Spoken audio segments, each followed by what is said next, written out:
बारिदास्यम, महाशिवरात्रि की अनसुनी कहानी। महाशिवरात्रि हिंदू धर्म में भगवान शिव को समर्पित एक महत्वपूर्ण पर्व है। इसे फाल्गुन मास की कृष्ण चतुर्दशी को मनाया जाता है। इस दिन शिव भक्त रात्रि जागरण करते हैं, व्रत रखते हैं और विशेष रूप से शिवलिंग का जलाभिषेक करते हैं। लेकिन क्या आप जानते हैं कि महाशिवरात्रि से जुड़ी कई अनसुनी कहानियां भी हैं? आज हम आपको एक ऐसी ही रहस्यमयी और रोचक कथा सुनाने जा रहे हैं जो महाशिवरात्रि के महत्व को और भी गहराई से समझाती है। प्राचीन काल की रहस्यमयी कथा। बहुत समय पहले की बात है, जब सृष्टि का संतुलन बनाए रखने के लिए देवताओं और असुरों के बीच संघर्ष हो रहा था। असुरों के बढ़ते अत्याचार से धरती त्रस्त हो गई थी। देवताओं की शक्ति भी कमजोर पड़ने लगी थी। ऐसे में सभी देवता भगवान विष्णु और ब्रह्मा के साथ मिलकर भगवान शिव के पास गए और उनसे सहायता की प्रार्थना की। भगवान शिव ने उनकी प्रार्थना सुनी और बोले, जब तक सृष्टि में सत्य और भक्ति की शक्ति बनी रहेगी, तब तक अधर्म का नाश होता रहेगा।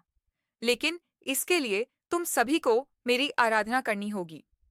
देवताओं ने भगवान शिव की आराधना करने का निश्चय किया और एक विशेष रात को कठोर तपस्या की।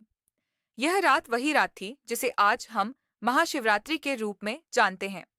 इस रात भगवान शिव प्रसन्न हुए और उन्होंने देवताओं को आशीर्वाद दिया कि अधर्म का नाश निश्चित रूप से होगा। अलला आमनो, शिवलिंग का प्रकट होना। एक अन्य कथा के अनुसार महाशिवरात्रि की रात ही वह रात थी जब भगवान शिव ने स्वयं को शिवलिंग के रूप में प्रकट किया था।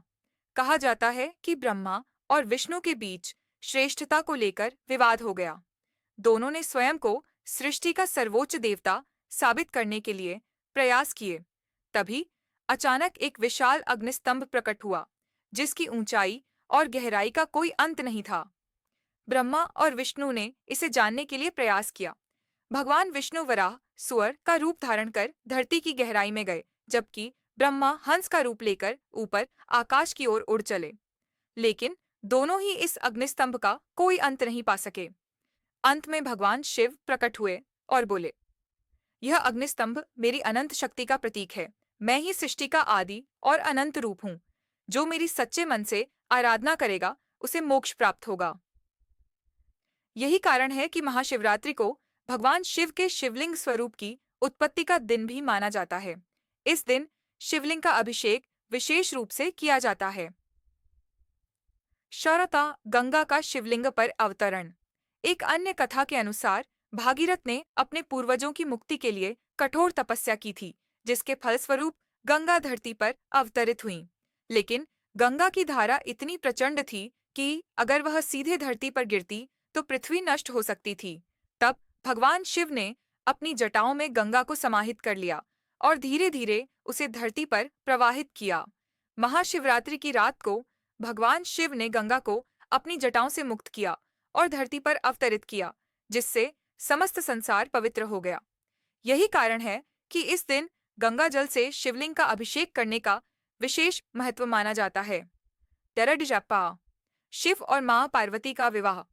महाशिवरात्रि को शिव और माता पार्वती के विवाह का दिन भी माना जाता है। कथा के अनुसार माता पार्वती ने भगवान शिव को पति के रूप में पाने के लिए कठोर तपस्या की थी। उनकी भक्ति और प्रेम को देखकर भगवान शिव प्रसन्न हुए और विवाह के लिए सहमत हो गए।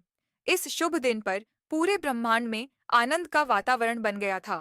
देवताओं ने आकाश से पुष्प वर्षा की, आर्षि मुनियों ने वेदों का उच्चारण किया और भगवान शिव ने माता पार्वती का हाथ थामकर विवाह संपन्न किया।